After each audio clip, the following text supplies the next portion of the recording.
Glass fitting করা একটা room বানাও। সৈয়দনা সুলাইমান আলাইহিস সালাম গ্লাস ফিটিং করা রুমের ভেতরে ঢুকলেন। এই রুমে ঢুকার দরজা নাই, হাতে একটা লাঠি নিলেন। কি নিলেন? লাঠির মধ্যে ভর করে দাঁড়িয়ে রইলেন আর জিনদের দিকে তাকিয়ে রইলেন। জিনেরা এত বদমাশ ছিল, সৈয়দনা সুলাইমান দাঁড়িয়ে না থাকলে কাজ করতো না। ছিল ফাঁকিবাজ। কি ছিল? দাঁড়ায় না থাকলে আজও লোকজন কাজ করতে চায় না, ঠিক কিনা? মালিক দাঁড়ায় থাকলে ঠিকই কাজ হয়ে যায়।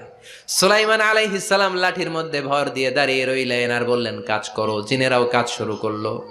ওদিকে মালাকুল মাউত এসে বলে, ও সুলাইমান, সময় তো শেষ। সুলাইমান বলে, সমস্যা নাই, রূহ কবজ করো। উনি লাঠির মধ্যে ভর দিয়ে দাঁড়িয়ে রইলেন। গ্লাস ফিটিং করা রুমের ভিতরে কোরআন সাক্ষী। মালাকুল মাউত ওইভাবে লাঠিতে ভর দেওয়া অবস্থায়, দাঁড়ানো অবস্থায় সাইয়েদনা সুলাইমান আলাইহিস সালামের রূহ কবজ করে নিলেন। উনি এমন ভাবে দাঁড়িয়েছেন, রূহ চলে গেল, লাশ হয়ে দাঁড়িয়ে রইলেন। লাঠির মধ্যে দাঁড়িয়ে